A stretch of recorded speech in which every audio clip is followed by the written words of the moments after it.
Oke, sudah kelihatan semua? Sudah, Bang Okta. Baik ya. Nah, jadi eh, tema kita manajemen stres. Jadi ini mungkin sharing saja nanti Bapak Ibu sekalian, dan saya rasa Bapak Ibu sekalian di sini pasti orang yang sudah berpengalaman dan sudah punya banyak ilmu pengetahuan.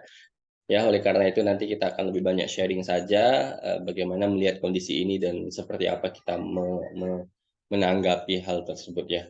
Oke, seperti yang sudah disampaikan sedikit, ini adalah beberapa buku yang sudah saya tulis, Bapak sekalian. Sebenarnya saya lebih senang disebut dengan penulis biografi gitu ya, karena memang personal branding yang saya bangun salah satunya adalah penulis biografi. Alhamdulillah, hingga hari ini sudah ada 3 buku biografi. Yang pertama itu Muda Berkarya, ya. Ini adalah karya pertama saya untuk biografi. Tapi kalau karya pertama menulis itu Fun Training, ya. Ini bentuk e-book. Ini saya tulis waktu saya masih jadi trainer aktif di salah satu perusahaan retail. Kemudian ini salah satu buku yang saya terbitkan setelah saya menikah. Setelah itu ada permintaan dari atasan saya untuk menuliskan ini buku Muda Berkarya. Ini serial biografi. Setelah itu ternyata ada permintaan lagi dan alhamdulillah penjualannya ini cukup baik. Sebelum launching bisa tembus di angka 7.000 eksemplar. Nah, ini berkaitan dengan kepenulisan, dan Komandan Bangau dan pasukannya itu tentang leadership. Kalau ini Aku Sebelum Pulang Puisi, dan yang berikutnya adalah menyelaraskan menyelaraskan mindset dan aksi, itu adalah tentang kepenulisan. Yang terakhir yang sedang saya garap ini adalah Perjalananku, ini juga buku biografi dan rencana bulan depan kita launching gitu ya. Itu sedikit Bapak Ibu sekalian, background saya sebenarnya memang lebih banyak ke dunia kepenulisan sampai punya penerbit, karena memang punya komunitas juga bersama teman-teman di berbagai daerah seluruh Indonesia. Alhamdulillah, bersyukur ya bisa bertemu dengan banyak penulis, dan memang saya cukup prihatin dengan kondisi dunia literasi, karena dari 1.000 orang hanya 1 orang yang suka baca. Ini baru suka baca, belum apa namanya, belum belum suka menulis gitu ya. Itulah tantangannya untuk yang kami sebagai pejuang-pejuang literasi ini. Dan alhamdulillah, aktivitas lain itu berupa eh, sebagai trainer ya, sebagai trainer dan motivator di beberapa perusahaan, lembaga, dan permintaan-permintaan lainnya. Oke, nah Bapak Ibu sekalian, ini aktivitas launchingnya, dan jujur waktu itu buku Komandan Bangau ini tembus di angka 18.000 eksemplar, dan saya juga tidak pernah tahu jumlah bukunya seperti apa. Saya tahunya cuma angka, dan alhamdulillah ini buku yang kardus-kardus itu saya juga nggak tahu itu bentuknya seperti apa, cuma dapat kiriman foto, alhamdulillah terdistribusi di seluruh Indonesia. Oke, nah malam hari ini mungkin agak singkat saja Bapak Ibu sekalian, tapi semoga bisa mengcover semua diskusi kita pada malam hari ini. Sebelum kita lanjut, setidaknya ada 3 poin yang saya ingin Bapak Ibu sekalian juga ikuti aturan pada malam hari ini. Yang pertama adalah saya berharap semuanya bisa menjadi gelas kosong. Kenapa? Karena gelas kosong itu sebagai sebuah filosofi. Ya, ketika kemudian Bapak sekalian di sini bergabung dalam webinar ini, dan saya yakin Bapak Ibu sekalian adalah orang-orang yang berpendidikan, orang yang sudah punya pengalaman, orang yang sudah punya pengetahuan sebelumnya, dan apabila Bapak Ibu sekalian saya ilustrasikan sebagai sebuah gelas ya, maka Bapak Ibu sekalian nantinya kalau saya isi lagi dengan apa namanya, dengan pengetahuan, bisa jadi Bapak Ibu sekalian menjadi penuh gitu ya, atau airnya saya tambahkan maka Bapak Ibu sekalian menjadi penuh. Artinya justru akan menjadi sia-sia. Tetapi kalau misalnya Bapak Ibu sekalian di sini rendah hati, mau menerima, mau sharing lagi, mau belajar lagi, maka ketika ada ilmu dari tidak hanya dari saya, dan mungkin dari Pak Reno atau dari siapapun nantinya, dan nanti bisa mengisi kita semuanya Bapak Ibu sekalian. Yang kedua adalah saya minta berpartisipasi Bapak Ibu sekalian. Jadi ini penting ya. Guru saya pernah berpesan, semahal apapun training yang Anda ikuti, sebagus apapun, sebaik apapun bicaranya, kalau misalnya Bapak sekali tidak pernah berpartisipasi aktif, ya, maka jangan pernah berharap bisa mendapatkan maksimal training atau materi yang Anda ikuti. Jadi mohon partisipasinya nanti, karena ada beberapa hal yang memang bagus sekali terlibat dalam konteks materi kali ini. Yang terakhir adalah fokus. Ya, fokus ini bagian dari cara kita menghargai forum ini, menghargai siapa yang berbicara, menghargai siapa yang hadir, karena semuanya saya yakin mau belajar dan berniat untuk sama-sama mengisi diri ini, ya, mengasah gergaji kita yang mungkin selama ini kita sibuk dengan dunia luar, sibuk dengan dunia yang ada di luar sana. Tetapi malam hari ini kita kesempatkan untuk bisa sharing bersama, ya. Oke, itu Bapak sekalian untuk aturannya. Jadi penting sekali agar kemudian webinar ini bisa berjalan dengan baik dan lancar. Ya, oke, kita masuk ke materi Bapak sekalian. Nah, berbicara manajemen stres Bapak sekalian, mungkin kalau kita bisa ilustrasikan, ya, ini agak ada gambar di tengah-tengah, ya, Bapak sekalian mungkin bisa lihat di sini. Kalau kita gambarkan sebuah kesibukan kita setiap hari Bapak sekalian, ya pasti mungkin kira-kira seperti ini nih, ya. Pikiran kita ke sana, pikiran kita ke sini, pikiran kita jauh ke depan, dan tangan kita, pikiran kita semuanya berjalan bekerja, dan kaki kita juga bekerja, mata, telinga semuanya bekerja. Nah, betapa sibuk kita hari ini Bapak sekalian, betapa sibuknya, belum lagi kita disibukkan dengan dunia sosial media dan sebagainya, ya. Nah, ini yang kemudian akhirnya membuat kita merasa jenuh, lelah, capek, dan semuanya berkumpul menjadi satu. Ya, ternyata secara tidak langsung itu akan menjadi penyebab awal, ya. Oke, kita coba lihat nih. Kalau kita di rumah mungkin di rumah kita ada halamannya, ternyata banyak sampah, banyak dedaunan yang harusnya kita bisa bersihkan, tetapi tidak bisa kita bersihkan karena kita sibuk sekali gitu ya. Kemudian kita harus masak, mungkin kalau yang wanita udah harus kerja, harus masak, harus ngomong anak gitu ya, dan sebagainya. Nah, ini menjadi kesibukan yang tidak pernah habisnya, tidak ada berhentinya, bahkan waktunya mungkin nggak cukup gitu ya. Nah, belum lagi kalau yang punya anak, anaknya masih kecil, lagi nangis dan butuh mandi dan lain sebagainya. Apalagi kalau pagi-pagi itu kita tahu ya, istri kita mungkin pasti sibuk sekali ya. eh Apa namanya, kita juga pasti sibuk sekali, yang anak-anak harus dimandikan, yang anak-anak harus diantar sekolah, kita juga harus bersiap berangkat kerja dan sebagainya ya. Nah, belum lagi kalau misalnya ada saudara kita yang sakit, orang tua yang sakit, atau kita yang sakit, atau mungkin ya orang-orang terdekat yang kita cintai sakit, ya, akhirnya membuat kita tambah tambah panik, tambah stres, tambah pusing, tambah semuanya gitu ya. Nah, kira-kira begitulah kira-kira aktivitas harian kita, ya. Nah, ada lagi kita harus beribadah juga dan lain sebagainya. Nah, yang paling pusing kalau misalnya kita udah ketemu kanker kayak begini.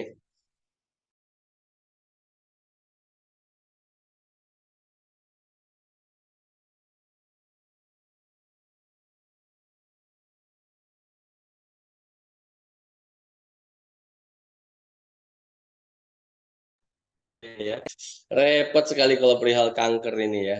Oleh karena itu, Bapak sekalian, semoga ya dengan peningkatan kapasitas kita dengan belajar seperti ini ya juga bisa mengisi apa namanya, mengisi kantong-kantong kita gitu ya. Karena memang skill kemudian kemampuan kita ya nantinya bisa kita jual, bisa kita tunjukkan kepada orang lain untuk bisa dihargai lebih detail lagi. Ya, oke, itulah mungkin penyebab awal daripada stres itu Bapak sekalian. Oleh karena itu, ya, bagaimana caranya, bagaimana kemudian kita bisa sama-sama menghandle-nya nantinya, kita lanjut ke slide berikutnya. Oke. Nah, ini adalah digital piramid. Sorry, ya. Oke, digital piramid ya. Jadi kebutuhan digital orang-orang zaman sekarang ya. Mungkin Bapak sekalian pasti punya sosial media ya. Jadi kebutuhan psikologikal sekarang kita itu kita nggak bisa hidup tanpa handphone. Betul apa betul Bapak sekalian? Nah, betul apa betul? Mending kita ketinggalan dompet daripada kita ketinggalan handphone. Sepakat? Ya, sepakat sekali ya pastinya ya. Ya, kemudian kita nggak bisa tanpa listrik. Jadi kalau handphone udah di angka 20%, nah itu siap-siap kurang lebih dari 1 jam tinggal apa namanya? tinggal menunggu waktu itu. Ya, tinggal menunggu waktu, handphone kita mati, kemudian kita nggak bisa skor, kita nggak bisa komunikasi sama orang, kita nggak bisa janjian, atau kita nggak bisa ngegame, dan lain sebagainya. Sama juga dengan kita butuh laptop, ya, butuh komputer, butuh internet, ya, butuh baterai, dan lain sebagainya. Nah, ini adalah kebutuhan kita saat ini, Bapak sekalian. Belum lagi apa namanya, kebutuhan tentang safety needs ini privasi gitu ya. Jadi ini adalah hal-hal yang kunci juga Bapak sekalian. Kita punya email, tapi kalau misalnya tidak diakses, kita pusingnya minta ampun. Kalau kita punya data kita tiba-tiba ke-delete gitu ya. Nah, itu mungkin pernah Bapak sekalian alami. Jujur saya pernah di November tahun lalu, itu satu laptop ini hilang semuanya, ke-install, dan ya bagaimana cara menghadapinya, tinggal tarik nafas, kemudian hembuskan, dan sabar. Hanya itu yang bisa dihadapi ya. Hanya itu yang bisa dilakukan. Nah, belum lagi sosial media dan lain sebagainya. Nah, ini adalah salah satu yang menjadi penyebab stres kita, Bapak sekalian. Ya, barangkali memang orang-orang terdahulu, orang-orang yang berada di zaman baby boomers atau generasi generasi Y gitu ya. Mereka mungkin memang tidak menghadapi atau tidak mengalami hal-hal seperti kita seperti ini, sehingga kemudian tingkat stres mereka itu juga berkurang. Ada juga ya, salah satunya mungkin di zaman dahulu ketika mereka bertahan hidup itu mereka berburu gitu ya. Mereka mencari makannya dengan berburu. Sehingga kemudian mereka punya gerakan, ada gerakan-gerakan yang kemudian ternyata dengan bergerak itu juga membuat stres kita menjadi hilang gitu ya. Nah, dan berbeda dengan kita ya, kalau misalnya kita hari ini ketinggalan handphone ya, kemudian ya benar-benar berpengaruh terhadap aktivitas kita, terhadap tekanan batin kita dan sebagainya. Nah, ini adalah salah satu penyebab stres yang paling tinggi sekali Bapak sekalian. Oke, nah di kesempatan kali ini saya mau Bapak Ibu sekalian yang ada di sini untuk bisa menuliskan. Yang pertama ya, boleh mungkin di handphonenya atau diambil kertas dan pulpennya Ibu sekalian ya. Yang pertama saya minta coba dituliskan pemicu stresnya Bapak Ibu sekalian apa sih yang sering terjadi untuk akhir-akhir ini gitu ya. Apa biasanya? Karena biasanya kalau sesuatu itu ada polanya ya, ada polanya. Jadi apa sih yang membuat kita stres itu, atau Bapak Ibu sekalian stres di satu waktu dan lain sebagainya. Oke, ini pertanyaan pertama. Boleh boleh boleh dicatat dulu ya. Ya, buat saja satu atau dua nggak apa-apa ya. Intinya adalah apa yang membuat Bapak Ibu sekalian stres, mengalami stres. Oke, sorry. Saya ternyata belum jelaskan, setelah ini saya coba jelaskan. Jadi stres itu sebenarnya netral Bapak Ibu sekalian. Tetapi ketika kemudian respon kita negatif, maka itu disebut distress. Jadi distress itu ada di selanjutnya sih sebenarnya ya. Nah, ini. Oke, saya coba jelaskan ini dulu ya. Jadi sebenarnya stres itu netral. Nah, stres itu sebenarnya netral. Jadi tidak positif dan tidak negatif. Hanya saja ketika kemudian kita meresponnya menjadi negatif, ya itu bisa dikatakan distress. Tetapi kalau misalnya kita respon positif, itu eustress gitu ya. Jadi kurang lebih seperti itu ya. Bapak sekalian, tadi ada pertanyaan dari ya Muhammad Iqbal ya. Nah, jadi kira-kira seperti itu. Jadi distress. Nah, kenapa kemudian di sini tulisannya adalah stress? Sorry, berarti harusnya ini kebalik ya.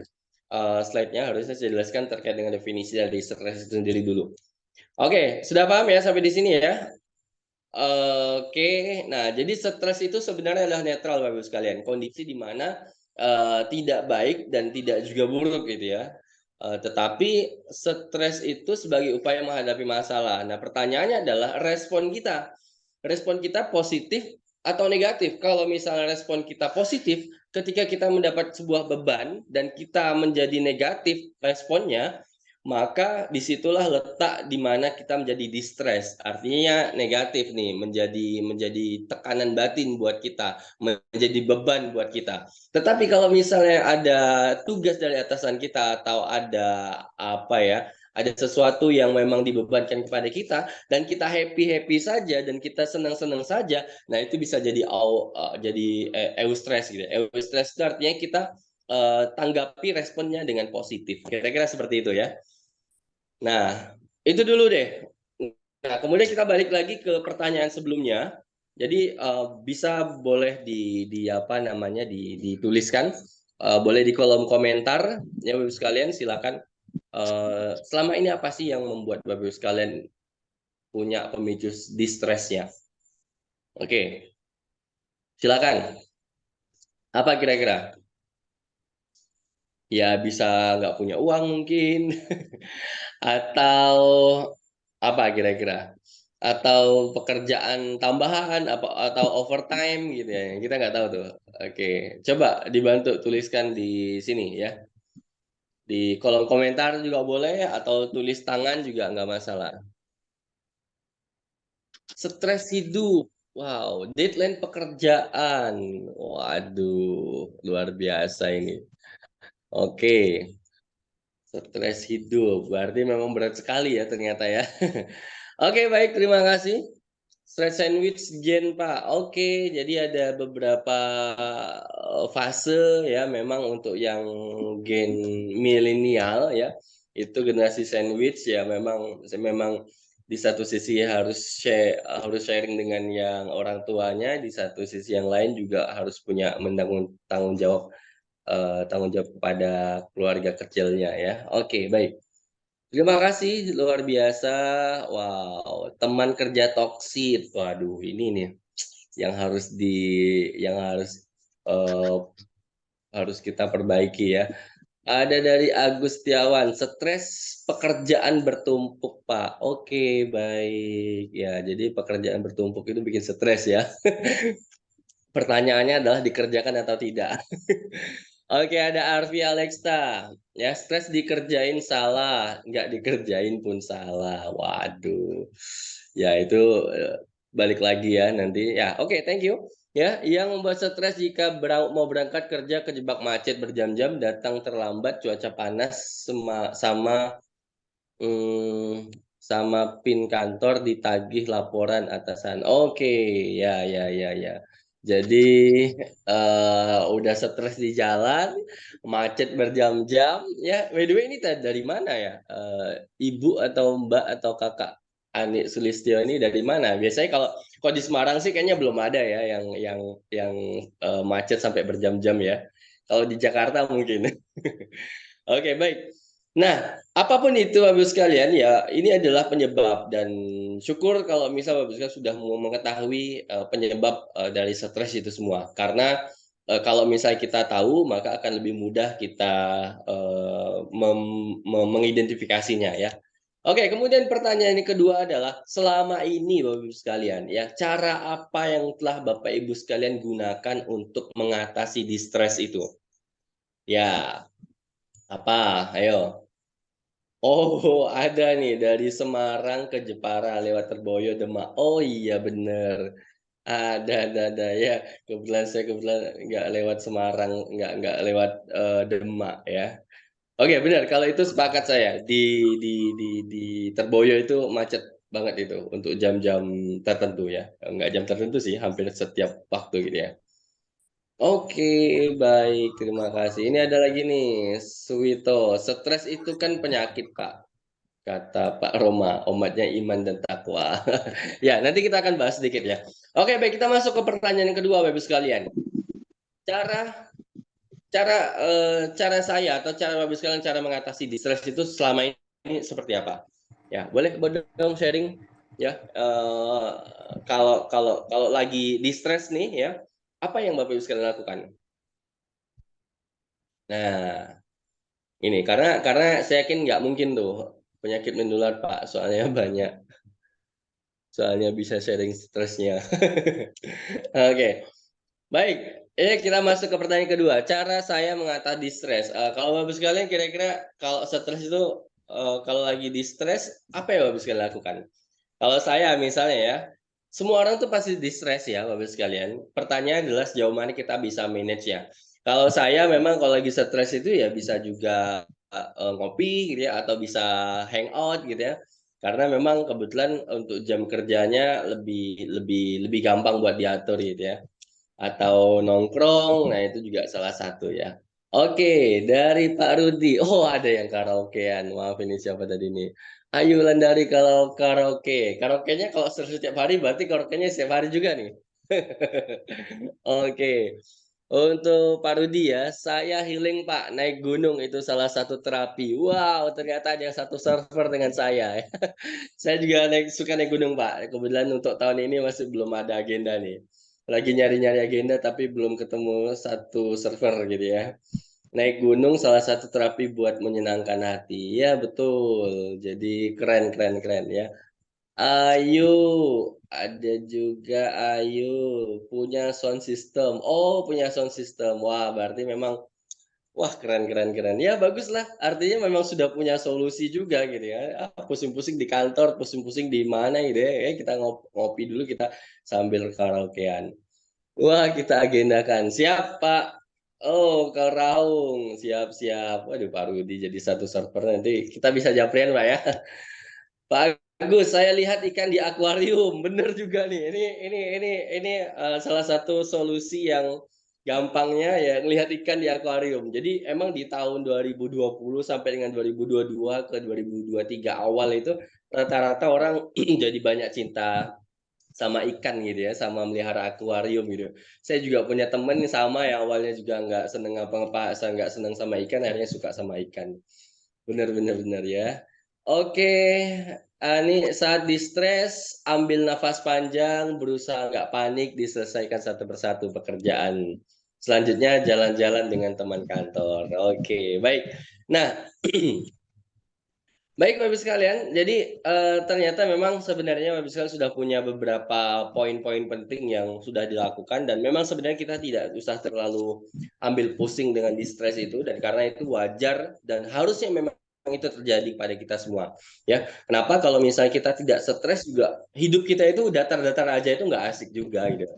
Jadi ada kondisi di mana kita harus punya tekanan sehingga kemudian nanti lompatannya lebih tinggi dan ketika jatuh lagi dan kita butuh tekanan lagi kita naik lagi dan seterusnya ya kira-kira seperti itulah memang ritme daripada hidup tetapi terkadang orang-orang di luar sana barangkali atau yang memang biasanya sampai harus depresi dan lain sebagainya mereka kurang kurang bisa memanage itu ya tetapi kalau misalnya yang sudah bisa manage-nya nah itu menjadi sebuah anugerah buat kita semua.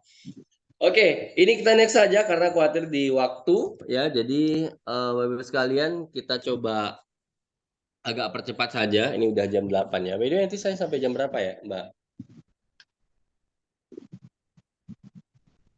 Iya, Pak. Itu selama 45 menit, Pak.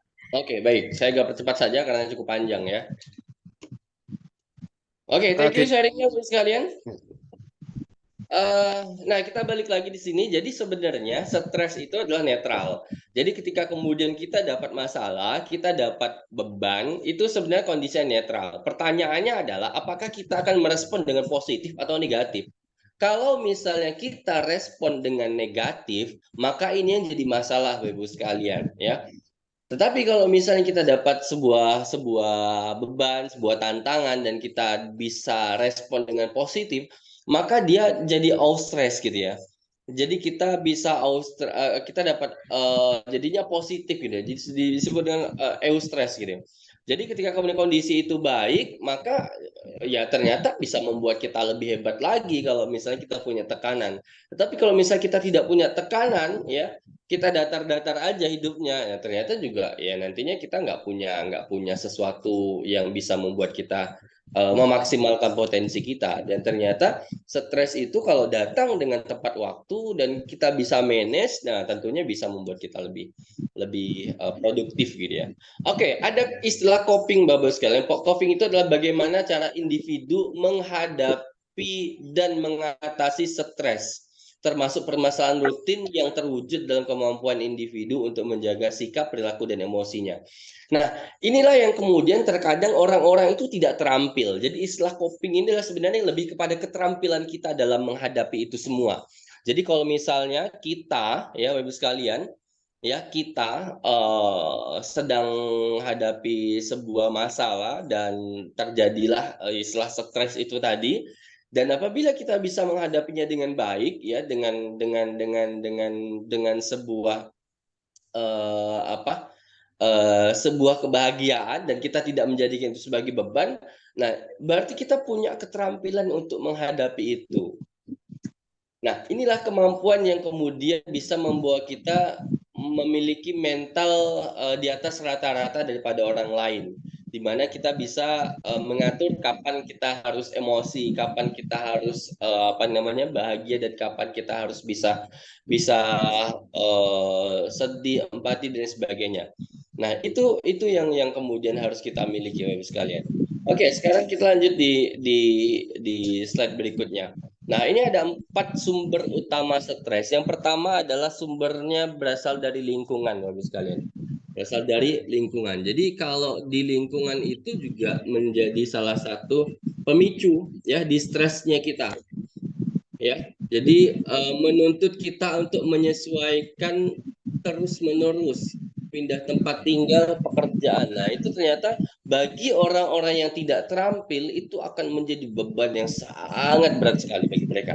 Ya, oleh karena itu ya salah satu sumbernya adalah distress. Makanya mungkin kalau misalnya Bapak sekalian dalam dunia kerja, Bapak Ibu sekalian akan bertemu dengan orang-orang yang tidak bisa sefleksibel Anda gitu ya. Kalau misalnya Anda sudah terampil gitu ya.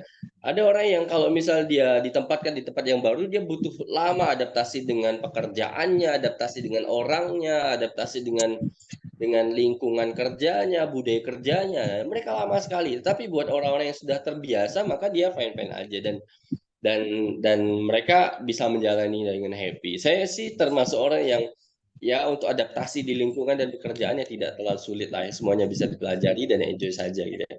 Kemudian yang kedua adalah stressor sosial. Nah, ini biasanya ada deadline-deadline pekerjaan, ada finansial. Nah, biasa kalau misalnya kita dalam kondisi kepepet, nah maka ada tuh istilah agar silaturahmi tidak putus boleh pinjam 100. Nah, hal-hal seperti ini yang biasanya kita hadapi sekalian. Dan ternyata ini sebenarnya kondisi-kondisi normal yang mungkin setiap orang mengalami dan kita tidak bisa pungkiri. Jadi kalaupun misalnya kita lagi diberikan kelebihan, ya kalau misalnya kita punya ada teman yang seperti itu, ya bolehlah kita bantu ya. Tapi kalaupun misalnya kita sedang tidak ada juga, ya jangan jangan terlalu dipaksakan ya. Ada juga mungkin konflik ya, konflik ini bisa dengan lingkungan kerja atau lingkungan sosial di tempat tinggal, ini juga bisa. Yang berikutnya adalah ekspektasi. Jadi kita mungkin punya harapan yang terlalu tinggi dan ternyata kita tidak bisa memanage itu pada saat kita tidak bisa mencapainya. Padahal sebenarnya ya ekspektasi kita itu ya sebagai sebuah impian saja, dan apabila memang takdirnya tidak sampai ke sana atau belum waktunya, ya kita harus bisa bersabar dan kita harus kembalikan bahwa ini bagian dari takdir Tuhan ya, bahwa ini bagian dari sesuatu yang memang mungkin belum saatnya gitu ya. Nah, ini adalah stresor sosial. Ada juga penyebab berikutnya fisiologikal ya, artinya adalah kondisi-kondisi di mana tubuh kita merespon atau memberikan respon yang tidak enak terhadap diri kita ya. Kalau misalnya perempuan, ya kita ketahui kalau misalnya berbicara dengan mereka yang sedang lagi PMS gitu ya. Nah, itu benar pun bisa jadi salah, ya salah pun ya pasti tambah salah gitu ya. Nah, ini kondisi-kondisi seperti ini yang biasanya terjadi pada beberapa orang yang memang punya punya sedang mengalami itu. Ya, ada juga menopause, kemudian pubertas, penyakit dan sebagainya. Ya, ini adalah fisiologikal. Yang terakhir adalah pikiran. Nah, ketakutan, kecurigaan, merasa tidak mampu, punya asumsi, itu adalah bagian-bagian yang sebenarnya tidak nyata. Di mana pikiran kita membentuk, lalu kemudian kita merasakan hal yang tidak enak pada tubuh kita. Ya, sehingga kemudian kita merasa itu menjadi sebuah tekanan dan mengharuskan kita mencarikan solusinya detik itu juga. Padahal sebenarnya tidak ada itu. Nah, nah ketakutan, kecurigaan, merasa tidak mampu dan asumsi ini adalah salah satu yang seharusnya juga tidak perlu kita ada-adakan kalaupun misalnya memang belum sampai waktunya gitu. Tapi kalau misalnya ya memang sudah ada di depan mata dan kita harus hadapi, ya baru kita pikirkan. Ya, ini yang kemudian kita harus punya keterampilan itu semuanya. Jadi ini adalah 4 sumber dari stres itu. Di stres itu habis kalian ya. Jadi ada pikiran, physiological, kemudian stressor sosial, dan yang berikutnya adalah lingkungan. Jadi kita pahami dulu tuh ya. Jadi saya nggak tahu kalian lebih dominan yang mana yang menjadi penyebab distresnya gitu ya. Oke, menurut OST ya di dalam KAT tahun 1989 ada beberapa hal yang bisa kita lakukan dalam mengenali respon stres ya. Jadi yang pertama adalah respon fisiologi. Jadi ketika kita sedang stres, kita dapat stres, maka ada respon yang terjadi pada tubuh kita. Pertama yaitu respon fisiologisnya. Ya, ada orang yang ketika dia dapat tekanan, dia dapat masalah, detak jantungnya langsung meningkat. Ya. Kemudian yang kedua berkeringat. Yang ketiga otot terasa tegang. Nah, itu biasa sering terjadi ya. Ada respon fisiologisnya ya. Jadi tubuh kita itu benar-benar juga ikut merasakan gitu ya. Nah ini ya, jadi detak jantung meningkat, berkeringat ya. Jadi kalau misalnya ada orang yang tiba-tiba ditunjuk ya, atau habis sekali tiba-tiba ditunjuk untuk memberikan sambutan. Nah biasanya orang-orang yang tidak melakukan persiapan itu terjadi perubahan apa namanya, perubahan fisik gitu ya pada dirinya. Kenapa ya? Karena tiba-tiba diminta untuk memberikan sambutan. Ini terjadi pada siapapun gitu ya. Ya, jadi ya itu juga bisa jadi salah satu penyebab stres gitu. Itu sebagai salah satu contoh penyebab stres. Jadi jantungnya meningkat, detaknya, kemudian keringetan ya, atau juga jadi sakit perut. Nah, itu juga sering terjadi. Oke, yang kedua adalah respon perilaku. Jadi ketika kemudian kita di-stres ya, kita punya respon perilaku. Yang pertama, kita bisa menghindari situasi. Ya, kita coba lari dari situasi yang ada dan kita menolak, misal kalau misal kita disuruh jadi apa itu, memberikan sambutan gitu ya. Nah, kita mencoba menghindari situasi dan kita lari dari keadaan yang harusnya kita hadapi. Nah, jadi itu yang terjadi kalau misalnya memang kita diminta untuk tiba-tiba saja atau kita sedang mengalami distress gitu. Yang ketiga adalah respon kognitif, yaitu memiliki pikiran negatif seperti saya akan pingsan atau saya tidak dapat menghadapinya. Nah, jadi ini pikiran yang membuat kita apa ya istilahnya yang kita ada-adakan, walaupun sebenarnya kita nggak seringkali sesuatu yang kita bayangkan itu tidak pernah terjadi. Nah, mungkin Bapak Presiden pernah tuh ada masalah, kemudian sudah membuat skenario berbagai macam di kepala, dan ternyata ketika dihadapi itu tidak sesuai dengan yang kita rencanakan, yang kita bayangkan tadi itu ya. Nah, itu. Jadi respon kognitif kita kira-kira seperti itu ya. Nah, jadi ini ada 3 yang sering kali kita lihat ya dan kita alami, kita rasakan pada saat kemudian kita stres itu. Oke. Nah, kalaupun kita sedang mengalami stres Bapak Ibu sekalian, ya, maka ada beberapa poin yang bisa kita lakukan. Dan apabila kita respon dengan positif situasi itu, maka kita bisa menjadikan stres sebagai sahabat, ya. Jadinya positif yaitu eustress. Nah, mungkin Bapak Ibu sekalian bertanya, loh kok bisa stres dijadikan sebagai sebuah sahabat atau sesuatu yang biasa saja ya? Saya yakin juga mungkin Bapak Ibu sekalian di sini juga sering gitu mengalami hal-hal yang seperti itu. Jujur, saya ketika kemudian mendapatkan sebuah tekanan ya dari atasan pun ya, karena beberapa waktu tahun sebelumnya memang saya juga kerja dan ketika saya diberikan pressure oleh atasan ya saya biasa saja karena saya bisa mengukur kemampuan saya, dan apabila memang saya sanggup, saya akan kerjakan. Kalaupun misalnya saya harus lembur, itu bagian dari konsekuensi. Dan saya tidak merasa eh, apa ya, ya harus gimana gitu ya, harus depresi, harus kemudian menjadikan itu sebagai beban ya. Nah, tetapi kemampuan-kemampuan itu yang kemudian harusnya kita kita miliki ya. Jadi kita bisa jadikan itu sebagai sahabat kalau misalnya kita mendapat tekanan atau kita sedang distress gitu ya. Kalau kita positif ya nantinya jadi responnya akan jadi stres. Yang kedua adalah kita bisa jadikan apa ya, kita bisa berikan si respon itu dengan stres sebagai tempat belajar berbagai pengalaman hidup. Nah, jujur saja Bapak Ibu sekalian, jadi kalau misalnya kita terlalu membatasi diri untuk tidak bisa ini, tidak bisa itu, tidak ingin coba ini, tidak ingin coba itu, justru kita akan menjadi orang yang biasa-biasa saja dan tidak punya pengalaman yang banyak. Kenapa? Karena kita tidak berani mencoba dan kita membatasi diri kita. Ini yang kita sebut biasanya dengan fixed mindset gitu ya. Jadi orang-orang yang fixed mindset itu biasanya adalah orang-orang yang memang dia tidak mau berkembang dan dia merasa puas dengan posisi atau titik di mana yang sedang ia jalani saat ini. Dan ketika diberikan beban, yang terjadi adalah ya mereka benar-benar menganggap itu sebagai sebuah beban yang seharusnya bukan buat mereka gitu ya. Dan mereka nggak butuh itu. Nah, tetapi harusnya sebaliknya. Apabila kita ingin menjadikan stres itu sebagai suatu yang positif, ya, menjadi eustress, maka kita bisa memiliki dampak yang positif dengan banyak pengalaman hidup yang akan kita alami. Ya, kemudian yang ketiga adalah tentunya hidup kita akan menjadi kaya, sekalian. Ya, kaya dari apa? Ya, kaya dari sisi keilmuan, ya, bisa jadi. Karena apa? Karena kita punya pengalaman menghadapi itu semua.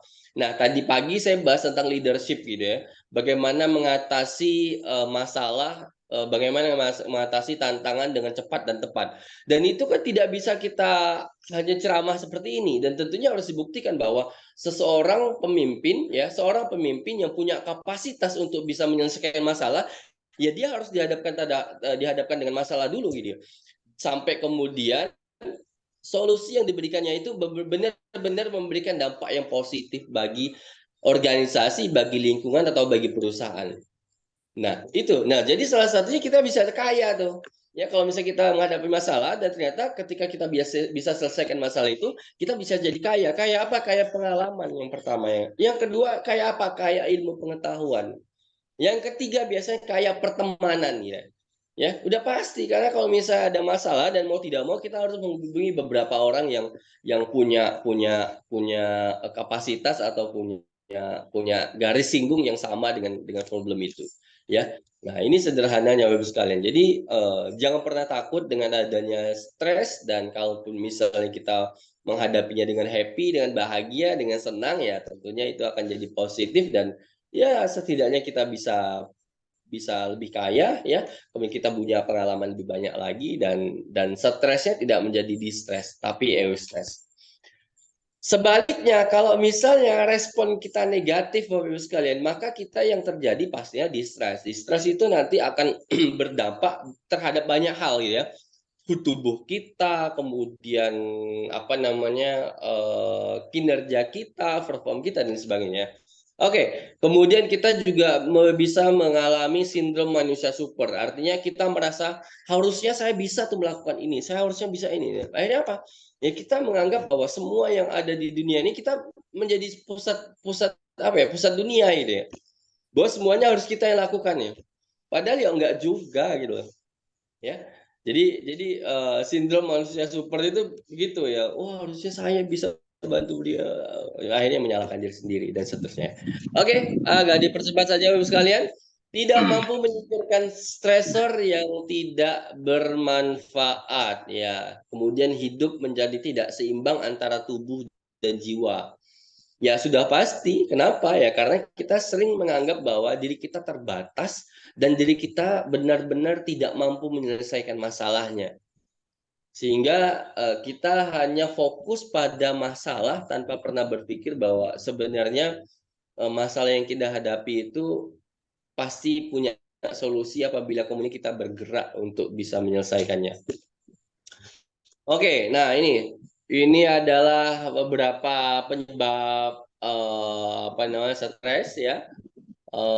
Ada banyak sekali yang nantinya bisa berdampak terhadap kesehatan kita.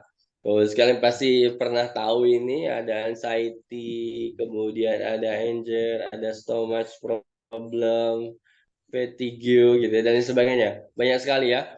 Ya, jadi ini berbahaya kalau misalnya kita terlalu fokus dengan masalah dan kita berlarut-larut dalam distress gitu ya. Oke, next. Nah, ini ada istilah traffic light stress. Jadi kita bisa tahu tuh orang-orang yang santai saja dalam hidupnya ya. Mungkin kalau misalnya di kondisi yang hijau ini orang-orang masih aman-aman saja ya. Tapi kalau misal kondisinya udah kuning ke merah, wah ini ya, ini. Nah, makanya kalau kita bicara manajemen waktu, biasanya kita time management kita ada yang namanya kuadran prioritas. Dan ternyata ya sebenarnya ya kerja kita, perform kita itu sebenarnya bisa kita atur gitu ya. Tapi kalau misalnya kita sering menghadapi kondisi-kondisi yang seperti ini ya, jangan-jangan ada yang salah dengan cara kita hidup atau ada yang salah dengan cara kita berpikir. Nah, biasanya mungkin saya pernah juga tuh ada istilah namanya key performance loop gitu ya. Jadi mindset itu nanti akan menghasilkan output dari apa yang kita lakukan ya.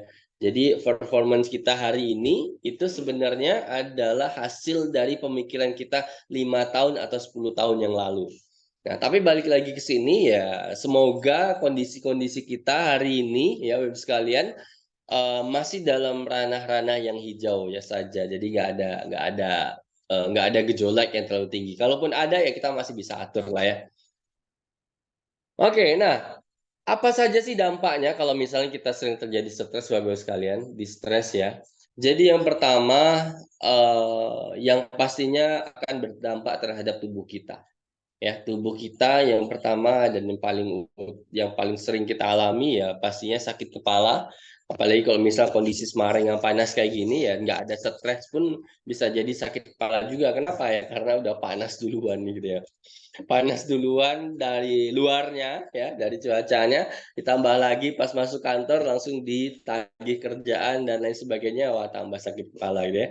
Kemudian bisa juga diabetes, kemudian tekanan darah tinggi, gangguan tidur. Nah, ini berbahaya ya. Seringkali kita eh, eh, apa namanya?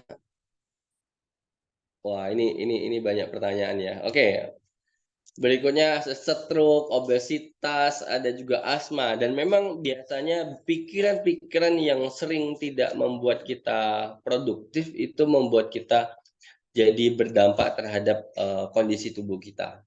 Depresi, penuaan dini, mudah terinfeksi, disfungsi seksual, penyakit jantung, asam lambung, dan Alzheimer ya. Nah, ini adalah kondisi-kondisi yang kalau misalnya terus-terusan gitu ya, terus-terusan kita kita alami dan ternyata kita tidak bisa manage itu, maka akan berbahaya sekali terhadap kesehatan kita, tubuh kita, dan tentunya juga masa depan kita ya misalnya. Oke, kita lanjut ya.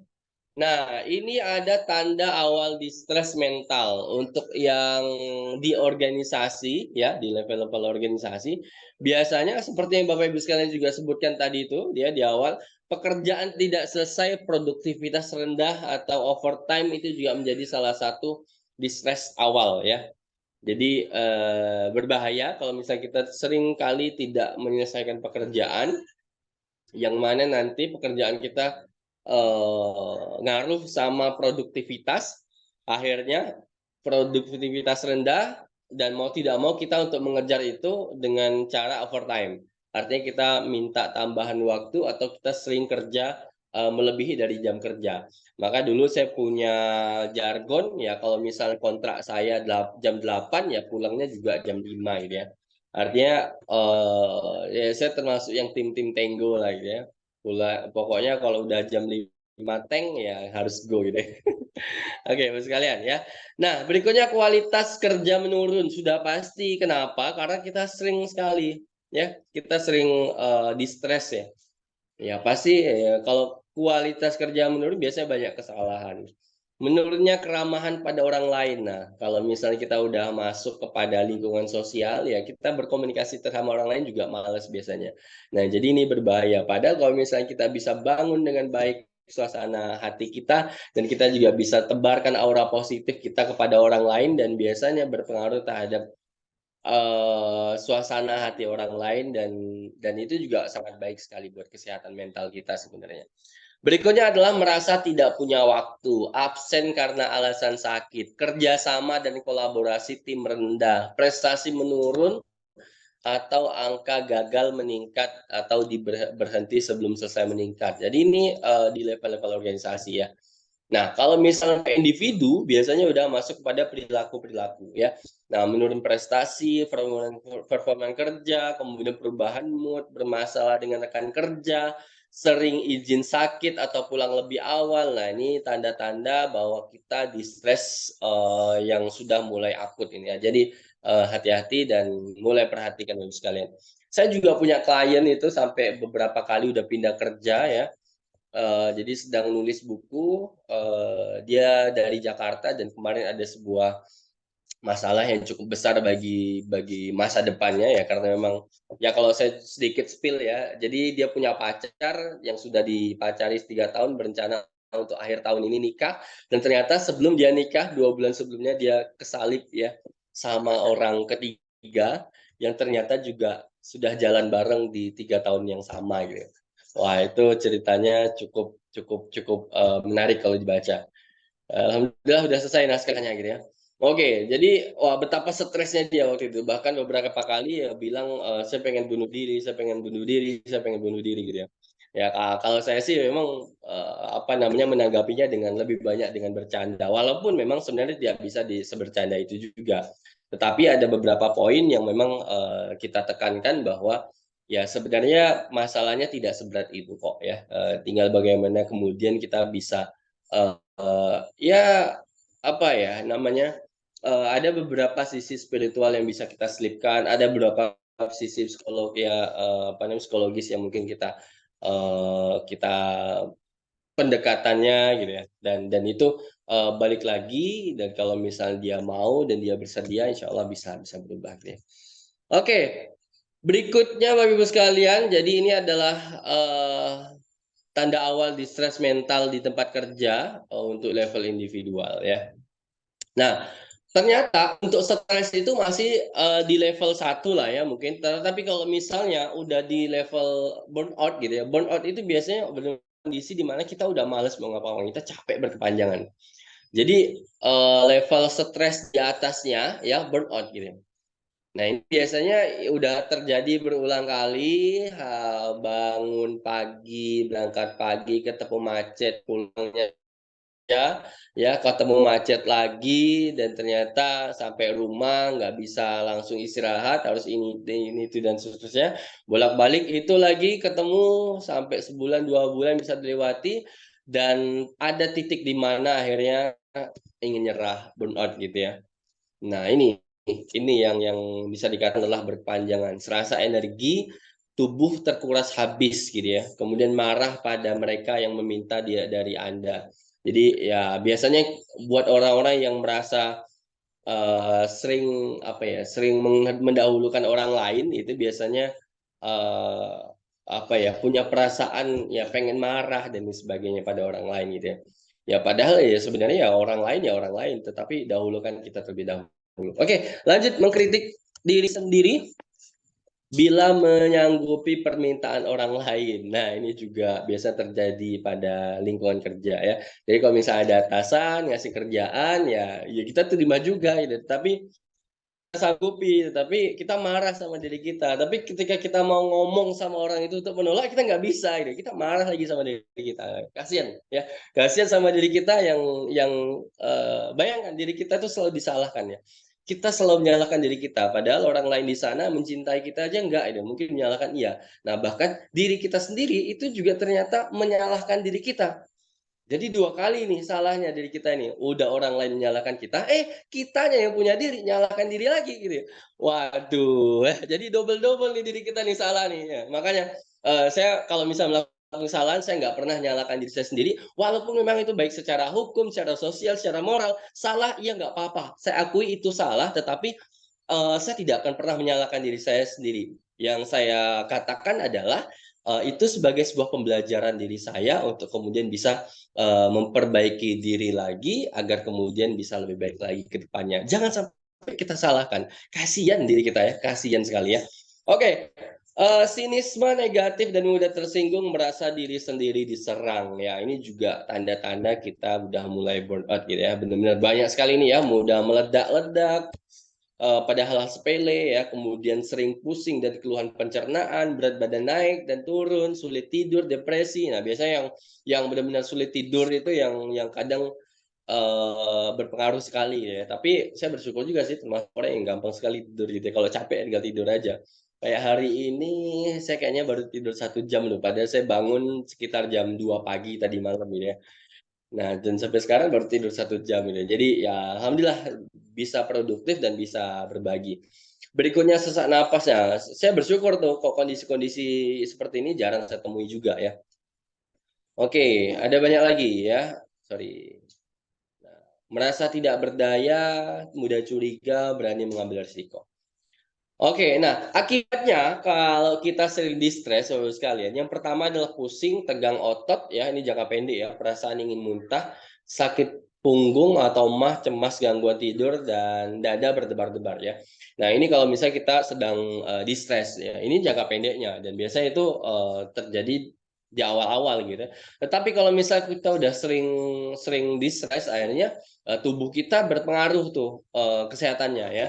Mau tidak mau kita bisa diabetes, kemudian kita punya penyakit jantung, multiple sklerosis dan lain sebagainya ya. Kemudian kurangi distress kerja sama dengan panjang umur. Ya, jadi Bapak Ibu sekalian sebenarnya memang kalau kalau kita bisa manage, secara baik, stres itu sendiri, maka kita akan punya, performance yang baik Bapak Ibu sekalian. Jujur saya itu kalau misalnya hidup saya merasa datar-datar aja, gini-gini aja, saya bertanya nih, jangan-jangan saya sedang kondisi turun ini. Jadi kalau misalnya ada masalah bagi saya, ya berarti kondisi saya sedang naik gitu. Ibarat kita naik gunung ya berarti saya puncaknya di atas. Tapi kalau misalnya hidup saya itu santai-santai saja, kemudian nggak ada tekanan, nggak ada beban, ya jangan-jangan saya sedang turun nih. Karena kalau misalnya kita turun tuh enjoy aja, les aja gitu ya. Nah, jadi, saya merasa bahwa kira-kira seperti itu. Saya bingung kalau misalnya, nggak punya masalah gitu. Kenapa? Karena ya bahaya kalau misal terlalu lama nggak ada masalah itu. Makanya kadang ya cari-cari masalah juga gitu ya. Oke, baik, Bapak-Ibu sekalian. Nah, kemudian apa yang kita lakukan dan bagaimana kita mengatasi sebenarnya satu hal Bapak-Ibu sekalian yang perlu kita lakukan yaitu kita harus cintai diri kita sendiri Bapak sekalian. Ya kita harus cinta sama diri kita dan saya yakin orang-orang yang mungkin terdekat kita pun belum tidak secinta, kita pada diri kita sendiri. Nah, makanya tadi saya bilang bahwa kalau misalnya kita sering menyalahkan diri kita sendiri, ya bagaimana dengan orang lain? Nah, oleh karena itu silakan kita cintai diri kita dengan apa? Nah, Bapak sekalian, dengan hidup yang seimbang. Kita kerja sewajarnya, kemudian kita berprestasi sewajarnya, kita belajar sewajarnya, jangan kita lalu fokus belajar belajar belajar, lupa kerja, ya. Kemudian atau kita kerja kerja kerja kerja gitu ya, bukan kaya malah, tipes gitu ya. Nah, itu. Nah, jadi pada intinya adalah bagaimana kemudian kita bisa menyeimbangkan semuanya ini ya, mulai dari pertemanan dan keluarga, kemudian kerjanya juga lancar dan bahagia, keuangan kita stabil, kita juga punya prestasi walaupun tidak menonjol gitu ya. Nah, kita juga menyempatkan waktu untuk belajar ya, karena kalau misalnya kita bicara seven habit Bapak sekalian, asal gergaji gitu ya. Nah, jadi kalau misalnya kita asal gergaji ya, bagian-bagian, learning itu sangat penting sekali deh. Jadi kita harus terus mengasah, kemampuan kita, skill kita, termasuk malam hari ini pun Bapak Ibu sekalian juga hadir di sini, yaitu bagian dari cara, untuk mengasah gergaji ya. untuk meningkatkan skill, meningkatkan kemampuan. Pada malam-malam gini enaknya tidur ya, istirahat gitu ya. Udah pulang kerja capek-capek tapi sempat-sempatnya buat join di kesempatan kali ini. Oke. Nah, jadi itu Bapak sekalian ya, kita harus hidup seimbang ya. Dari kerjanya jangan terlalu gila kerja, jadi ternyata workaholic itu juga nggak baik, atau kita fokus mengejar kekayaan juga nggak baik. Ada banyak sekali orang-orang kaya yang di sana yang iya banyak lah ya artis-artis yang kemudian ternyata juga bunuh diri di luar sana gitu, padahal kekayaannya luar biasa ya. Oke, nah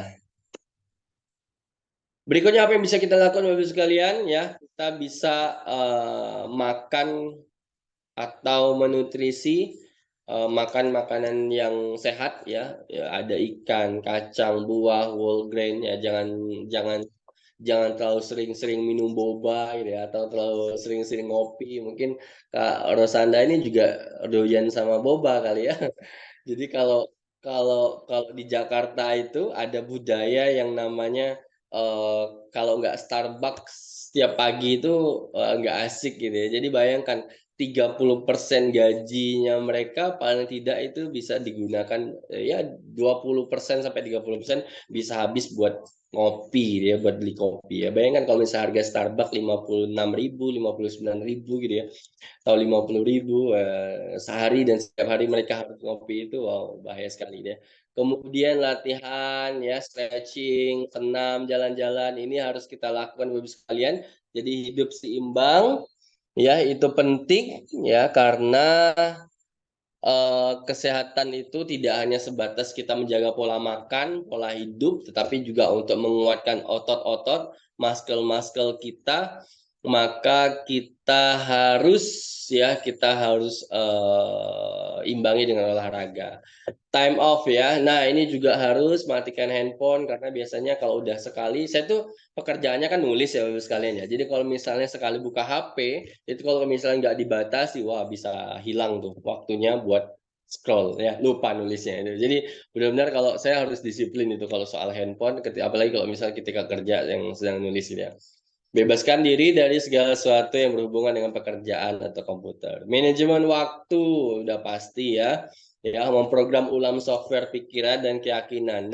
Nah, ini yang terkadang orang-orang itu tidak sadari Bapak sekalian. Jadi sebenarnya tubuh kita atau diri kita ini sebenarnya ada dua sisi. Yang pertama ya, mungkin Bapak sekalian pernah lah sering lihat lah ya, piramida gunung es gitu ya. Jadi kalau bicara piramida gunung es itu sebenarnya ada 80% di bawah laut itu, atau di bawah itu adalah yang berpengaruh terhadap kehidupan kita di masa-masa yang akan datang sekalian. Jadi kalau misalnya ya 80%-nya yang tidak nampak itu ya, seperti alam bawah sadar kita, pikiran kita itu benar-benar tidak apa ya istilahnya, tidak bukan tidak ya, mungkin bisa dikatakan salah dari sisi mindsetnya, kemudian pikirannya, input-inputannya. Nah, itu nanti akan berpengaruh terhadap 20% kehidupan nyata kita. Nah, jadi kita bisa memprogram ulang software pikiran kita. Jadi kalau misalnya kita menganggap bahwa kaya itu adalah sebuah bencana ya, ya alam bawah sadar kita akan berpikiran bahwa oh jangan kaya kalau begitu. Akhirnya apa ya, kita nggak bisa kaya gitu. Tapi kalau misalnya kita menganggap bahwa kaya itulah sebuah anugerah, dan kaya itu bisa dijadikan sebagai sebuah alat untuk bisa berbuat lebih banyak lagi, maka Tuhan pun ya, alam bawah sadar kita akan bekerja, semesta akan bekerja untuk mendekatkan kita pada kekayaan. Nah, ini jadi bahaya sekali nih kalau kita udah main di software pikiran gitu ya. Berikutnya latihan relaksasi, meditasi ya, atau mencari bantuan sedini mungkin. Nah, ini hal-hal yang kemudian bisa kita lakukan, bisa kita pelajari, dan sekarang ada banyak sekali kalau di YouTube itu biasanya ada panduan-panduan kita bisa meditasi atau kita relaksasi ya. Kita mencoba untuk menenangkan pikiran ya. Kalau biasanya kalau khususnya kalau yang muslim, saya menganggap bahwa dengan zikir, dengan sholat ya, kemudian dengan berkontemplasi atau tafakur itu menjadi bagian dari untuk bisa merelaksasikan tubuh kita, memastikan bahwa kita tidak stres dan seterusnya. Oke, ini udah 20.30 sedikit lagi. Nah, mungkin Bapak pernah dengar kisah gajah yang dipagar dan dikurung. Sekalian. Nah, jadi ini adalah kita berbicara tentang mental block. Jadi mental block ada seekor gajah yang sedang diikat oleh si pawang, kemudian rantainya diikat di kaki, dan kita tahu bahwa gajah itu adalah binatang yang punya kekuatan yang besar sekali, ya, yang kalau dia marah harusnya dia bisa membuat kekacauan yang parah sekali. Tetapi ketika ia mau berjalan dan ternyata kakinya terikat, dan akhirnya dia berhenti dan merasa bahwa oh hari ini mungkin saya belum bisa jalan karena masih kakinya terikat. Besoknya masih dalam kondisi terikat ya dengan rantai dan akhirnya dia coba jalan lagi ternyata tidak bisa jalan lagi masih terikat. Begitu seterusnya setiap hari sampai 2 bulan 3 bulan dan akhirnya dia merasa bahwa oh ternyata saya sudah tidak bisa kemana-mana lagi. Kenapa? Karena kaki saya sudah terikat dengan rantai ini. Nah, satu waktu ya si pawangnya melepaskan rantai itu dan si gajah tadi karena mindsetnya udah melakukan 2 bulan 3 bulan mencoba dan ternyata dia tidak bisa lepas dan tidak bisa kemana-mana, akhirnya itulah yang tertanam dalam pikirannya bahwa dia tidak bisa kemana-mana lagi karena kakinya sudah terikat. Padahal si pawangnya sudah melepaskan. Nah, barangkali Bapak Ibu sekalian yang terjadi dalam hidup kita selama ini juga demikian. Kenapa? Karena terlalu banyak sekali memori-memori masa lalu yang menjadi beban kita yang kita merasa bahwa oh itu adalah salah di masa lalu kita. Dan sehingga membuat kita menjadi seperti ini. Padahal bisa jadi Bapak Ibu sekalian itu bisa kita perbaiki di masa saat ini ya. Jadi kalau misalnya kita bisa perbaiki mindset-mindset itu, kita bisa perbaiki software-software yang tertanam dalam tubuh kita, dalam pikiran kita selama ini, maka saya yakin Bapak sekalian, ya kita akan lebih optimis untuk menghadapi kehidupan ini, kita akan bisa memanage kehidupan kita dengan baik dan tentunya kita juga bisa punya prestasi dan karir yang baik juga. Jadi pikiran negatif melahirkan pola perilaku pesimistis yang kemudian membangkitkan pikiran negatif kembali. Ya, tongkat dan batu akan mematahkan tulang, tetapi hinaan akan merusak pikiran. Nah, kemudian Bapak sekalian terakhir ini ya program ulang pikiran bawah sadar. Jadi kalau misalnya jika Anda tidak dapat menjadi jalan raya, ya jadilah saja sebuah jalan kecil yang rata. Jadi kalau misalnya kita ternyata tidak bisa memberikan manfaat yang banyak kepada orang lain, ya cukuplah kita bisa menjadi jalan kecil untuk bermanfaat bagi diri kita, keluarga kita, dan orang-orang sekeliling kita. Kalaupun misalnya kita paksakan untuk bisa memberikan manfaat dengan cara membuat jalan raya yang besar, tapi ternyata kondisinya berlubang-lubang, nah itu juga sangat disayangkan. Jadi lebih baik kita punya jalan yang kecil dan bisa dilewati dengan mulus oleh kita, oleh keluarga kita, dan oleh orang-orang di sekeliling kita. Ya, oke, kita next saja ya. Bukan stres yang membunuh kita, tapi reaksi kita akan hal itu yang membuat kita menjadi tidak baik-baik saja. Saya rasa itu Bapak Ibu sekalian dapat saya sampaikan. Terima kasih banyak atas kesempatan yang diberikan. Semoga nanti bisa kita lanjut dengan diskusi.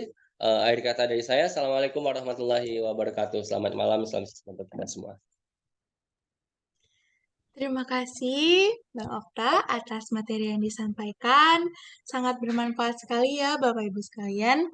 Seperti yang Bang Okta jelaskan tadi, jadikan stres sebagai tempat belajar, berbagai pengalaman hidup, dan ternyata di stres pun bisa berpengaruh terhadap tubuh kita secara fisik. Jadi, kita harus pastikan bahwa stres yang datang ke kita itu tidak menjadi distress, tapi menjadi eustress. Dan distress itu sendiri bisa memengaruhi produktivitas kita, maka itu kita harus bisa menghandlenya dengan baik. Oke, kita mungkin akan lanjut ke sesi selanjutnya, yaitu sesi dokumentasi terlebih dahulu. Untuk Bapak Ibu, mohon untuk menyalakan kameranya terlebih dahulu dan bisa menggunakan virtual background yang terdapat di WhatsApp group. apabila memungkinkan.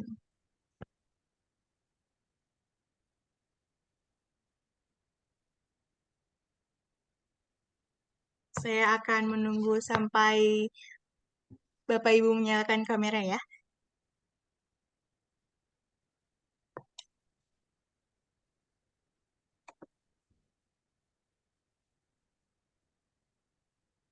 Oke, sebentar. Oke, kita mulai dari slide yang pertama. 1, 2, 3. Oke,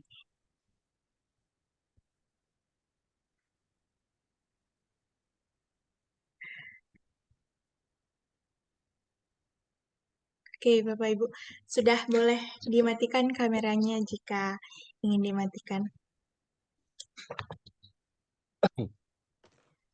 Oke, selanjutnya, seperti yang tadi Bapak Reno bilang bahwa kita ada door prize untuk peserta yang beruntung untuk mendapatkan door prize pada malam hari ini. Tetapi untuk door prize-nya, saya mempunyai beberapa pertanyaan terkait dengan materi yang telah disampaikan oleh Bang Okta. Jadi apabila Bapak Ibu ingin menjawabnya, bisa raise hand, lalu akan saya persilahkan untuk menjawab melalui mic dan bisa on cam juga.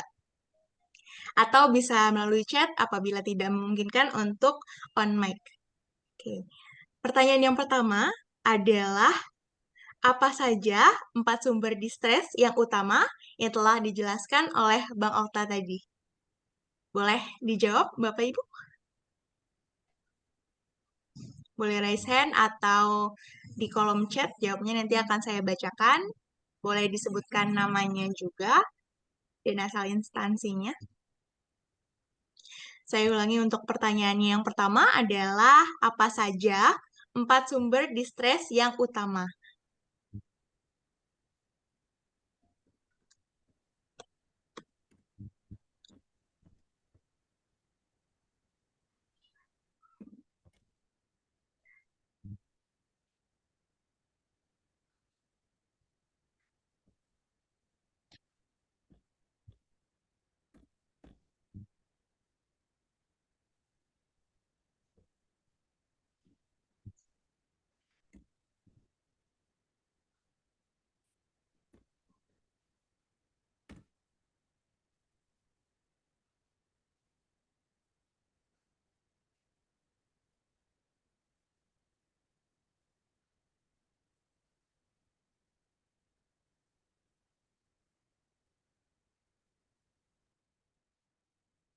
Oke, pertanyaan pertama telah terjawab oleh Ibu Rostina, yaitu jawabannya adalah lingkungan, stresor sosial, fisiologikal, dan pikiran.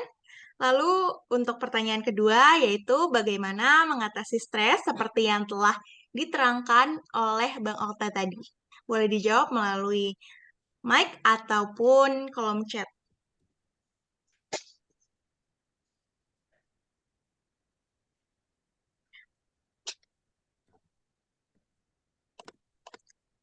Saya ulangi untuk pertanyaannya, yaitu bagaimana mengatasi stres atau distres seperti yang telah diterangkan oleh Bang Okta tadi.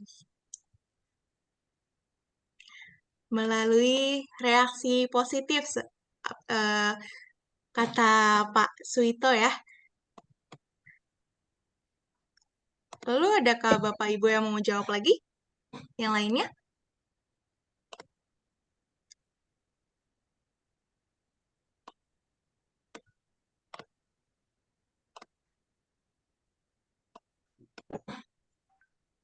Oke, sepertinya tidak ada ya. Jadi, oh ada nih dari Ibu Rostina lagi ya. Makanan, latihan, time off, manajemen waktu, dan relaksasi, dan mencari bantuan. Oke, apakah ada lagi Bapak Ibu yang mau menjawab pertanyaan yang kedua tadi?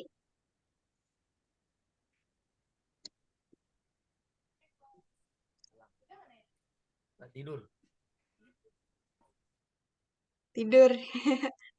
Oke, Sepertinya sudah terjawab oleh Bapak Suito Sastro Prayitno ya untuk door prize-nya didapatkan oleh Ibu Rostinah dan juga Bapak Suito yang nanti akan saya hubungi melalui WhatsApp. Oke, sebentar.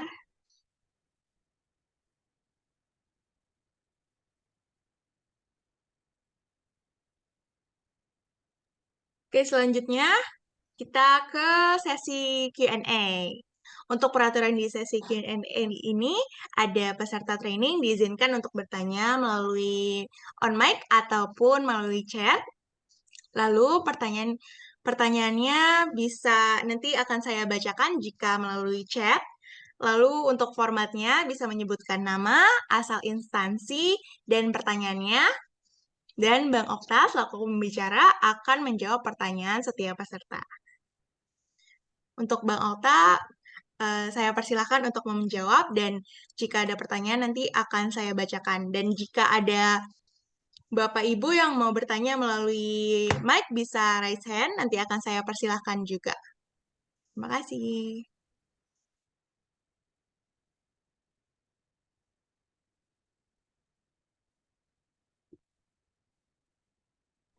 Oke, baik. Sepertinya sudah ada pertanyaan nih dari Bapak Suito dari LP3I Cikarang.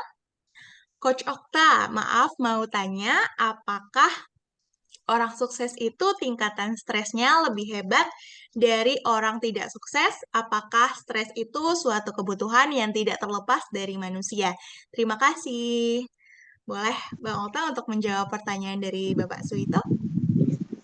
Baik, terima kasih Bapak Suwito ya. Sebenarnya Bapak Suwito ini lebih mempertanyakan ya ini ya, bukan bertanya, tetapi mempertanyakan ya.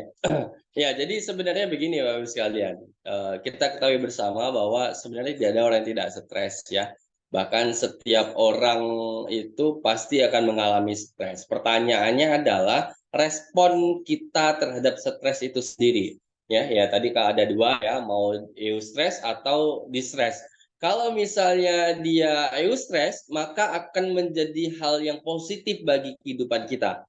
Ya, tetapi kalau misalnya kita distress, nah itu akan menjadi beban yang kemudian jika terjadi dari waktu ke waktu secara terus-menerus berlangsung lama, akan membuat kita depresi, bahkan bisa sampai ingin bunuh diri. Masih di tahap ingin ya, karena saya takut sekali untuk kemudian bisa mengatakan sampai bunuh diri itu ya berbahaya gitu ya. Ya. Jadi, nah disinilah perbedaannya ketika kemudian kita orang-orang yang sukses atau orang-orang yang punya nilai-nilai pribadi yang positif dalam hidupnya, punya visi dan misi dalam hidup, punya tujuan, punya dream, ya, maka tidak menjadikan sebuah hambatan atau tantangan atau masalah itu sebagai sebuah beban, melainkan itu adalah sebagai sebuah tangga untuk mencapai titik yang dia inginkan, titik yang ingin dia harapkan, titik yang ingin dia tuju. Ya, bedanya orang-orang yang sukses dengan orang-orang yang tidak kurang lebih seperti itu. Dan sebenarnya kita juga tidak bisa menjudge orang-orang yang mungkin biasa saja tidak sukses ya, karena kita ketahui bahwa definisi dari sukses itu masih universal dan setiap orang bisa punya definisi masing-masing. Tetapi ya, jika kemudian tolak ukurnya adalah secara dampak positif yang kita miliki gitu ya, dalam dunia sosial, dalam dunia spiritual ya, dalam dunia karir. Nah, maka memang mau tidak mau ya indikatornya berupa salah satunya mungkin dari sisi finansial, sosial, kemudian karir, di lingkungan kerja, di lingkungan dan sebagainya. Nah, kurang lebih seperti itu Bapak sekalian ya, Pak Swito. Dan apakah orang sukses tingkat stresnya lebih tinggi dan hebat? Ya harusnya demikian gitu ya. Karena tingkatan orang itu ya bukan tingkatan ya. Tidak semua orang itu bisa melewati atau bisa apa ya? Tidak semua orang punya kapasitas untuk bisa melewati tingkatan stres tertentu gitu ya. Jadi kalau misalnya kapasitasnya memang sebagai seorang pemimpin, anggaplah kita sebagai seorang pemimpin dan ternyata kita menghadapi masalah di lingkungan kerja, di lingkungan yang kita pimpin, ya kalau misalnya kita tidak punya kapasitas untuk bisa menyelesaikan semua itu, akhirnya apa terjadi? Ya, yang terjadi adalah kita stres, kita pusing, dan kita akhirnya malu. Akibat dari itu semua, akhirnya kita mengundurkan diri dan justru menjadi berkecil hati.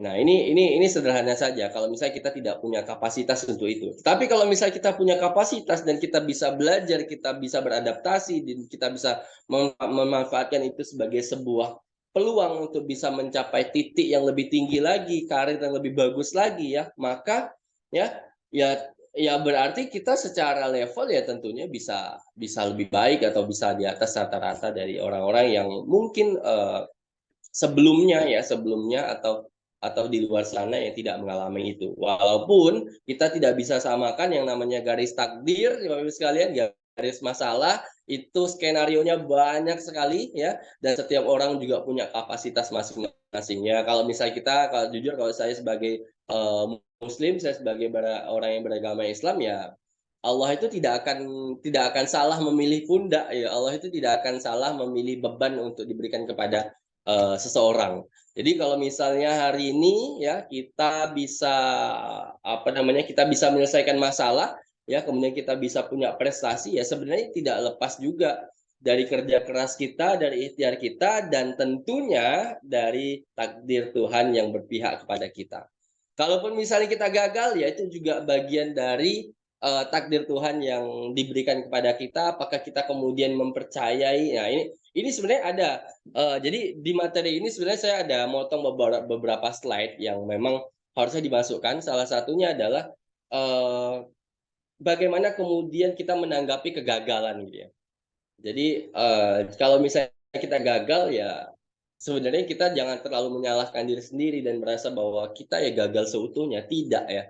Tetapi ya memang barangkali ya kita belum waktunya atau memang kita sedang ditakdirkan untuk bersabar. Dan ketika kita gagal ya bisa jadi kita sedang diajari untuk bersabar, memperbesar hati lagi ya, dan seterusnya ya. Kurang lebih seperti itulah ya. Kalau misalnya kita bahas lebih detail mungkin agak panjang ini, tetapi singkatnya ya saya yakin dan percaya orang yang sukses itu adalah orang-orang yang memang secara kapasitas dia punya kemampuan yang lebih baik untuk bisa manajemen stresnya, ya punya kemampuan untuk bisa mengatasi apa ya masalah-masalahnya lebih baik daripada orang-orang yang biasa-biasa saja. Kira-kira seperti itu, Pak Suito.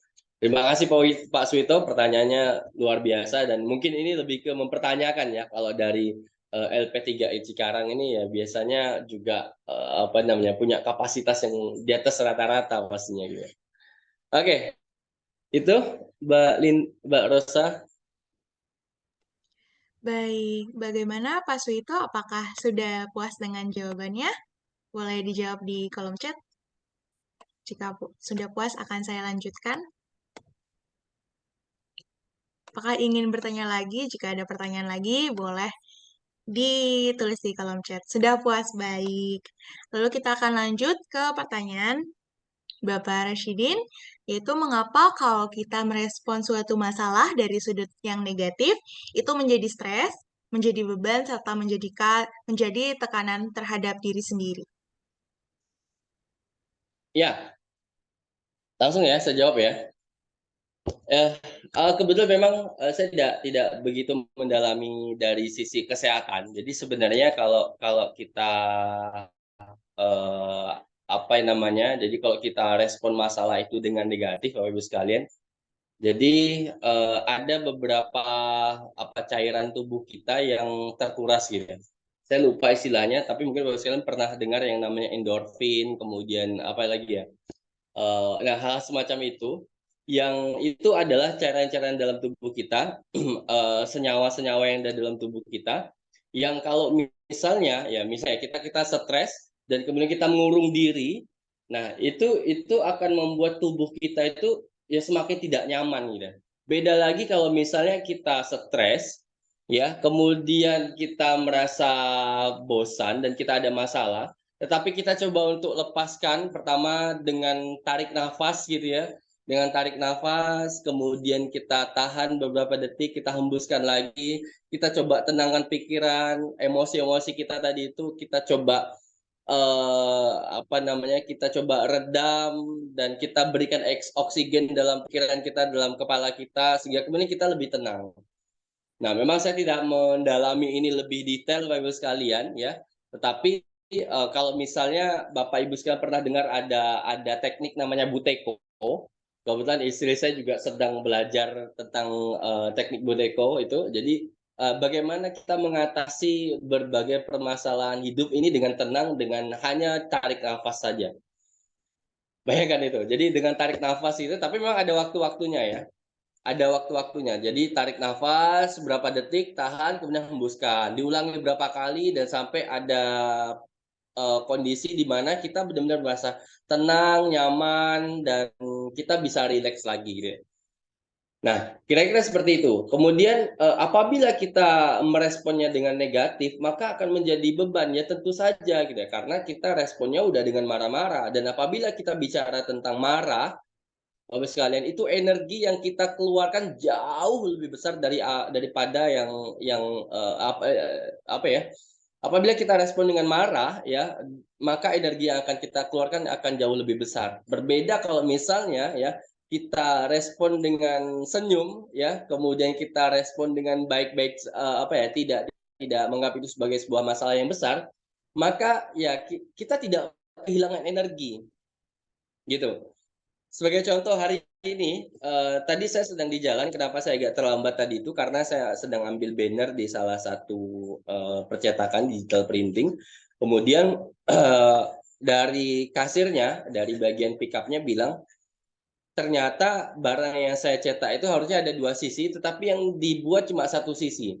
Padahal besok pagi itu saya harus gunakan. Nah, kalau itu saya respon dengan negatif, saya bisa aja tuh komplain, marah-marah, posting sosial media dan seterusnya. Dan itu bisa terjadi dan bahkan sering terjadi pada kita semua. Saya pernah Bapak Ibu sekalian, saya pernah mengalami itu. Ya, tapi sebenarnya ini aib ya. Ya, saya mungkin nggak akan cerita lebih jauh lah ya. Saya pernah mengalami itu dan saya pernah ditipu lalu kemudian saya digebukin saya gebukin habis-habisan yang nipu dan akhirnya, yang terjadi adalah saya justru keluar lebih banyak dari jumlah yang saya ditipu gitu ya. Nah, betapa ruginya saya, udah rugi finansial, rugi material, rugi emosional lagi gitu ya. Nah, jadi, bayangkan kalau misalnya itu sering terjadi dalam diri kita, termasuk kalau misalnya kita sering kondisi macet, kemudian kita ngerundel, ya kalau misalnya kita bisa terima, ya terima sajalah. Toh kalau misalnya kita ngerundel, kita marah-marah, kita maki-maki, kita ngeluarin kata kotor juga nggak ngubah keadaan kok ya. Ya lebih baik kita hemat energi saja. Sehingga kemudian tidak menjadi beban bagi tubuh kita, sehingga kemudian tidak menjadi hal-hal yang, memberatkan bagi tubuh kita. Dan tentunya kalau kita bicara, seven habit itu ada namanya, tabungan emosi.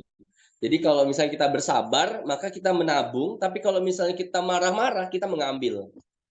Tapi kalau misalnya kita dan setiap harinya lebih banyak menabung, kita sabar, kita sedekah, kita senyum, kita berbuat baik, kita menolong orang. Nah, maka, tabungan positif kita akan lebih banyak, tabungan emosi positif kita akan lebih banyak. Sebaliknya kalau misalnya kita banyak marah-marah, kita banyak komplain, kita banyak maki-maki dan seterusnya, justru nanti defisit gitu. Yang harusnya kita, surplus emosi positif, tapi karena terlalu banyak marah-marah, komplain dan seterusnya jadinya, minus gitu ya, minus energi negatif gitu, energi positif. Ini yang berbahaya. Itulah kenapa kemudian, ya ketika kemudian menghadapi stres dan kita respon dengan negatif, akan menjadi beban yang sangat luar biasa sekali. So, hari ini Bapak sekalian, kalau misalnya kita bisa hadapi dengan senyuman, ya hadapi saja dengan senyuman. Kalaupun misalnya kita bisa katakan sabar, cukup dengan sabar, dan kita bisa implementasikan itu, walaupun mungkin ya secara lisannya gampang, tetapi secara prakteknya kita harus sedang banyak-banyak emosi dalam tubuh kita. Ya kalau misalnya kita coba pelajari, dan saya yakin Bapak sekalian juga bisa mengkondisikan mempelajari itu semua agar lebih humble lah dalam menghadapi ini. Tidak terlalu serius lah, jangan terlalu serius sama hadapi kehidupan ini sekalian. Ya, mungkin itu untuk Pak Rosyidin ya, mungkin kita bisa lebih diskusi lebih panjang lagi nantinya ya. Oke. Banyak ini pertanyaannya masuk nih. Oke, terima kasih atas jawabannya, Bang Ota. Mungkin kita lanjut ke pertanyaan selanjutnya, yaitu dari Kak Mei. Ini bagaimana jika hidup kita selalu gagal dan padahal kita sudah berusaha untuk kerja keras untuk segala hal namun tidak membuahkan hasil dan orang selalu menyudutkan kalau kita gagal. Akhirnya seperti tidak diterima di masyarakat. Mungkin itu adalah alasan mengapa banyak yang bunuh diri. Terima kasih. Boleh dijawab, Bang Okta? Oke, baik. Saya sambil baca lagi ya, cukup panjang ya. Bagaimana jika hidup kita selalu gagal dan padahal kita sudah berusaha untuk kerja keras untuk segala hal, namun tidak membuahkan hasil. Dan orang selalu menyudutkan kalau kita gagal akhirnya seperti tidak diterima di masyarakat. Itu adalah alasan mengapa banyak. Oke, baik Bapak kalian. Jadi sebenarnya memang kalau kita bicara tentang hukum Abraham Maslow ya, piramida piramida kebutuhan ya, itu salah satu yang paling banyak atau yang paling tinggi adalah aktualisasi diri gitu. Dan terkadang memang kondisi-kondisi seperti ini seringkali membuat kita jadi putus asa ya. Padahal sebenarnya kita tidak perlu menjadi orang lain ya untuk kemudian membuktikan keberhasilan kita kepada orang lain, atau kita tidak usah terlalu menggantungkan kebahagiaan kita dengan standar orang lain. Nah, inilah mungkin yang tidak pernah dipelajari atau kita tidak pernah diajarin oleh orang-orang kita, atau kita belum menemukan ilmu-ilmu seperti ini. Jadi kalau misalnya kita terlalu menggantungkan kebahagiaan kita kepada orang lain, maka akan seperti ini jadinya. Padahal gagal itu ya bukan berarti kita tidak sukses atau kita tidak bisa menjadi sukses. Bisa jadi memang gagal itu adalah bagian dari cara Tuhan untuk mendidik kita atau menyiapkan kita di satu titik di mana kita bahagia suatu saat nanti. Nah, pertanyaannya adalah kita seberapa sabar untuk menunggu itu. Kalau kita mengikuti standar orang lain untuk sukses, maka kasihan diri kita, ya, Kak Mei, ya, kasihan diri kita. Kenapa kok kita harus capek-capek bahagia dengan menggunakan standar orang lain? Kalau misalnya ternyata dengan standar kita saja sudah cukup untuk bisa membuat kita bahagia, kenapa kita repot-repot untuk membuktikan kepada orang lain? Toh nantinya juga orang lain akan melihat kalau misalnya kita bahagia. Pertanyaannya adalah, nah ini ya, seringkali kita salah kaprah terhadap bahagia. Jadi kita terlalu terbuai atau sering terlena melihat postingan-postingan orang lain. Ya menganggap bahwa ya yang diposting itu sebenarnya padahal udah pilihan yang kesekian kali, ya, foto yang kesekian puluh kali gitu ya baru dapat diposting. Oleh karena itu, saran saya adalah sebisa mungkin yang pertama tidak enak untuk menggunakan sepatu orang lain digunakan kepada sepatu kita, di kaki kita. Ya, jadi kalau misalnya orang lain punya sepatu, ya, kemudian kita pakai di kaki kita dan ternyata kebesaran, maka ketika kita berjalan juga tidak enak atau bisa membuat kita terjatuh. Kira-kira analoginya seperti itu. Jadi kalau misal kita gunakan standar orang lain untuk sukses ya, lalu kemudian kita tidak sukses berdasarkan standar orang tersebut, maka kita akan sakit, kita akan jatuh, kita akan patah, dan kita akan lemah, dan kita akan terpuruk. Nah, itu yang pertama.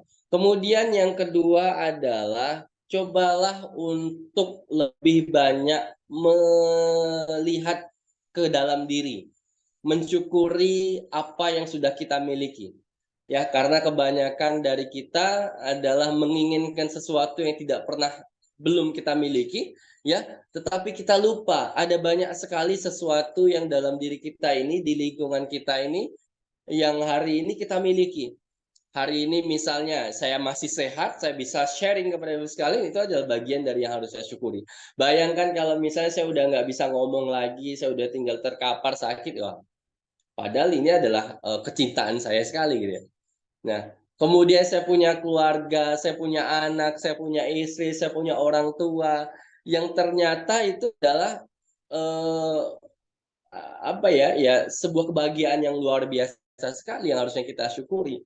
Tapi ternyata kenapa kok kita harus melihat mereka, wah enak ya dia jalan-jalan luar negeri, wah enak ya dia dapat bonus yang gede, wah enak ya usahanya berjalan lancar dan sebagainya.